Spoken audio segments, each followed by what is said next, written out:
Hello? Hello? Yeah. Okay. I'll be reading from excerpts from Psalm 31.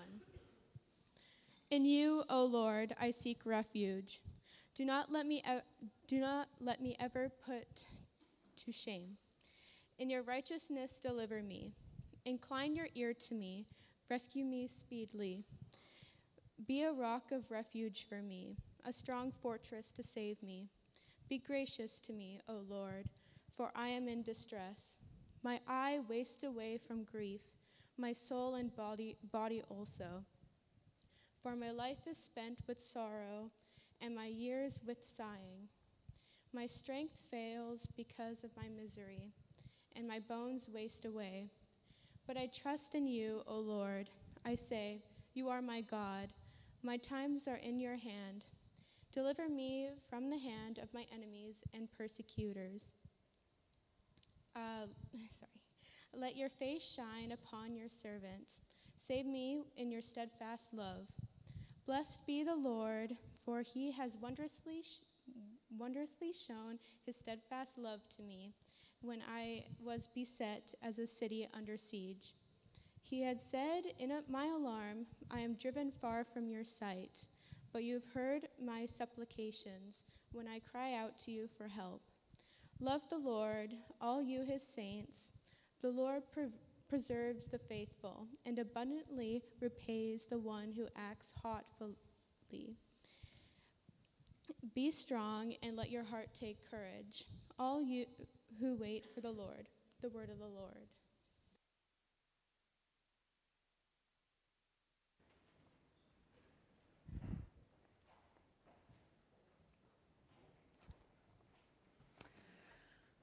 Thank you, Cassia, and thank you, worship team, and Susan for leading us. Okay, you're on a road trip. You're heading west to the mountains, and you're at that very flat, boring part of the land at the Manitoba-Saskatchewan border. Maybe some of you like that part. I don't. I get very bored. And there comes a time when, the podcasts aren't doing it. You're getting seasick or car sick. You're not on the lake. You're getting car sick from reading, and you need a road trip game. And you can't do the ABC game because there's nothing around. You can't find letters on buildings anywhere. So you play the word association game. So this is assuming you're not driving by yourself. So someone, because that would get a little odd. So someone says orange, you say juice, and then someone says breakfast, and then Saturday, and then newspaper, and on it goes. Round 2, frisbee, summer, lake, fishing, French fries, McDonald's. Yes, you need a McDonald's stop. I wonder if there's a McDonald's in Moosomin. Okay, next round, Advent, Christmas, sad. Wait a minute, you're playing it wrong. Start again. Advent, Christmas, depressing. You're really playing this game wrong. It should be Advent, Christmas, twinkly lights, tree, presents, happy. We're supposed to be happy at Christmas. Even Advent, which is a season of joyful anticipation, is supposed to be really positive. We get sentimental, or at least I do, when the first snow falls, and we pull out the Christmas decorations, maybe even before Advent, turn to the Christmas playlist on, much to my children's chagrin. They've been complaining, we're going to get sick of this, but it's the most wonderful time of the year. Except when it isn't. Sometimes Advent and Christmas are the most lonely times of the year, the most depressing times of the year. Our grief overwhelms us in this twinkling season because life isn't as it should be. We've lost someone or something that is irreplaceable. There's nothing we can do about it. They're just gone, and they should not be gone, especially not at Christmas. As a faith community, we're pretty good at making space for lament at or around funerals. We cry and we hug and we write cards and we bring casseroles. But beyond the funeral, we don't spend much time in lament. We're uncomfortable with grief unless there's an urn or a casket present. And yet, In Israel's prayer book, the book of Psalms, handed down to us for use in corporate worship, there are 68 psalms of lament. They're expressions of grief coming from a place of deep sadness and despair. Everything is not right with the world. Where are you, God? Now, most of these psalms of lament take the long view. We don't see goodness yet, but we know it's coming because God is faithful, and we will praise God even in the midst of suffering. And that's what we're doing tonight. We're praising God even in the midst of grief. Cassia read portions of Psalm 31 for us, and it's a Psalm of David. If you read it in its entirety at home tonight, you'll see it's about David running from enemies. And we may not be running from enemies, but there are key pieces in this psalm that I think we can apply to the losses we're feeling, and we can use to express our grief, regardless of what has caused it. David starts by looking to God to be his safe space. In you, O Lord, I seek refuge. And isn't that what we're longing for in our seasons of grief? Because we've been rattled. Something bad has happened, and now the world feels like a scarier place. What we thought only happened to other people has happened to us. So if this has happened, what more could happen? We need God to restore our sense that the world is still a beautiful place, and we can exist with confidence in it. And so this is how David begins his prayer. Be a rock of refuge for me. And then he unloads his pain. I am in distress. My eye wastes away from grief, my soul and body also. For my life is spent with sorrow, my strength fails. This is honest and it's raw. David trusts that God can handle it. I trust in you, O Lord. I say, you are my God. My times are in your hands. David places himself into the care of God. That said, he does admit that at one point he thought he was out of reach of God's help. I had said in my alarm, I am driven far from your sight, but you heard my supplications when I cried to you for help. David has faith that God does listen, and he ends his prayer with encouragement to others going through hard times. He says, love the Lord, all you, his saints. Be strong and let your heart take courage, all you who wait for the Lord. Having experienced the comfort of God, David hopes others will trust God to be their comfort too. I think it's just a beautiful prayer. I really love it. I also have a special affection for a couple of the lament psalms that don't end with a positive word of praise and trust. Like Psalm 28, which ends with, you have taken from me friend and neighbor. Darkness is my closest friend. Because sometimes life is like that, and we do feel all hope is lost. It isn't, but there are times we don't see a lot of evidence to the contrary. The Psalms give us words to express all the darkness we experience, and the psalmist is convinced that God hears us, that God is with us in the dark, that God is unanxious and unafraid of the dark. As Susan Moore reminded us in her teaching time a few weeks ago, wherever you are, God is there, and his right hand is holding you fast. There is no darkness, no lostness that is void of God. And she pointed us to Psalm 139. Where can I go from your spirit, or where can I flee from your presence? If I ascend to heaven, you are there. Well, that's easy for us to imagine. Of course, God's there in heaven. But listen to this line. If I make my bed in Sheol, and Sheol is a Hebrew word that refers to the depths of the earth, the realm of the dead, even death itself, there in that dark place, you are. You are in that dark place. And this is the story of Christmas. It's the incarnation. God and Jesus entering the human experience in all of its light and darkness, in all of its joy and pain. Jesus experienced pain and suffering. So a word association game that goes like this, Christmas, Jesus, suffering, actually makes a lot of sense. Prophet Isaiah said, he was despised and rejected by others, a man of suffering and acquainted with infirmity. And as one from whom others hide their faces, he was despised, and we held him of no account.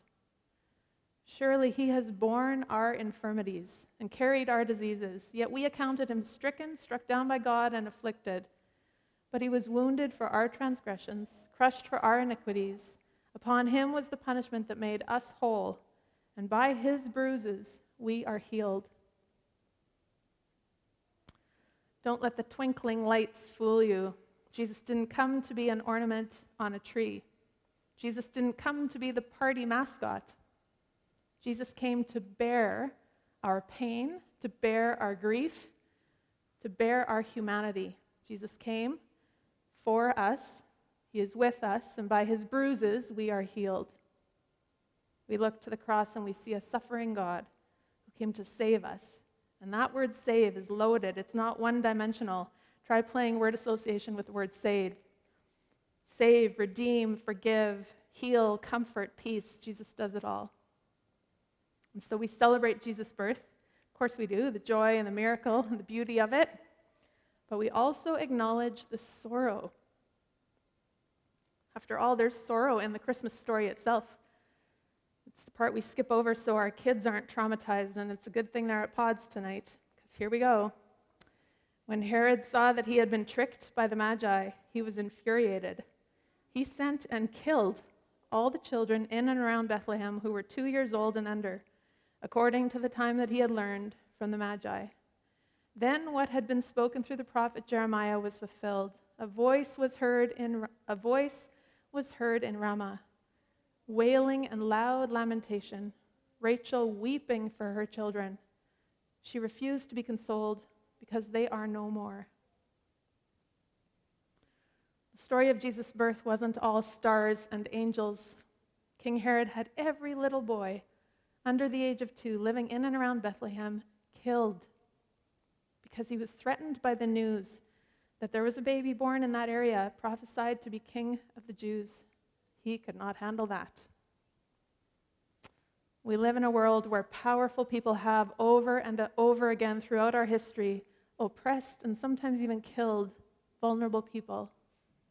That is not God's will, and it's not God's fault. God's will for humankind is that we love one another. God's will never puts vulnerable people in danger. So we know Mary and Joseph were able to escape with Jesus. Having been warned in a dream, they fled to Egypt as refugees, which, if you think about what we learned last week with MCC here doing the learning experience, Jesus and his family were forced to flee. But all those other baby boys, all those grieving parents, who can blame us for omitting that part of the story? It is troubling. It doesn't fit with the joy of Christmas. Just like our own grief doesn't fit with the season. It makes people uncomfortable. Just pass the ginger snaps and the eggnog, the apple cider. We want to be happy at Christmas. But Jesus came for our sadness, to bear it with us and for us, to bring us comfort. Comfort is central to the Christmas story. Just listen to the prophet Isaiah. Comfort, oh, comfort my people, says your God. A voice says, cry out, and I said, what shall I cry? All flesh is grass. Their constancy is like the flower of the field. The grass withers, the flower fades. So there you have it. There's our mortality. There's death. And then this, get you up to a high mountain, O Zion, herald of good news. Lift up your voice with strength, O Jerusalem, herald of good news. Lift it up, do not fear. Say to the cities of Judah, here is your God. See, the Lord God comes with might, and his arm rules for him, and his reward is with him, and his recompense before him. He will feed his flock like a shepherd. He will gather the lambs in his arms and carry them in his bosom, and gently lead the mother sheep. Jesus is the comfort of God. Jesus, gentle shepherd, gathers us, his little lambs, in his arms. We, in our grief, are held. If the comfort of God is a main point in the Nativity, in the story of the Incarnation, we can stop putting pressure on ourselves and each other to be shiny, happy people at Christmas. It is okay to be sad. And remember about grief that it isn't linear, it's a process.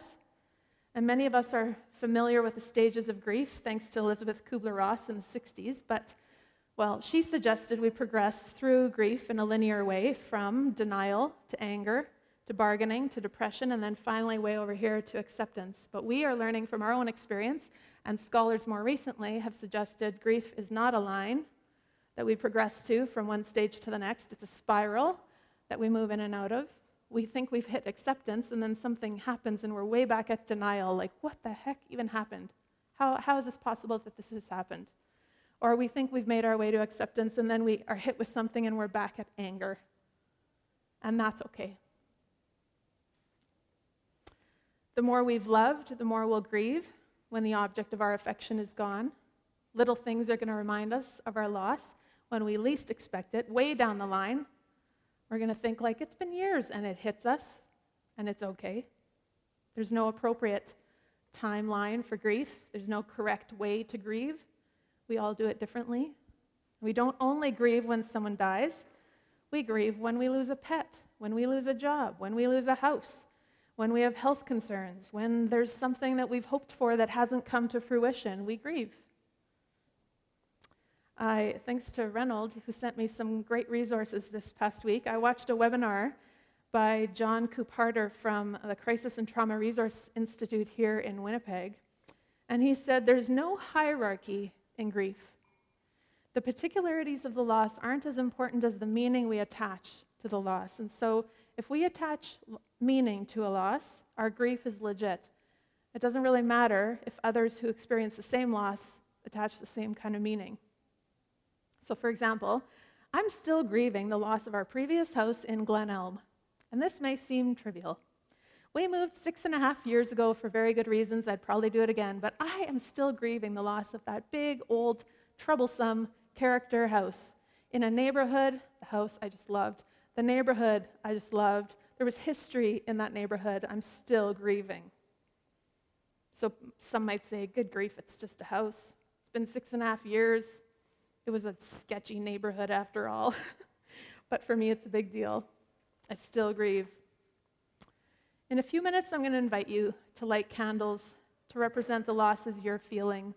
And you aren't going to need to spend any energy justifying the loss or your grief to anyone else, even to yourself. Your losses are yours, and you feel them the way you feel them. And may God be present to you and comfort you. And if you aren't experiencing grief tonight, it's like Susan said, think about someone who is. Light a candle for them and show up for them this Christmas. As Henry Nouwen writes, when we honestly ask ourselves which persons in our lives mean the most to us, we often find that it's those who, instead of giving advice or solutions or cures, have chosen rather to share our pain and touch our wounds with a warm and tender hand.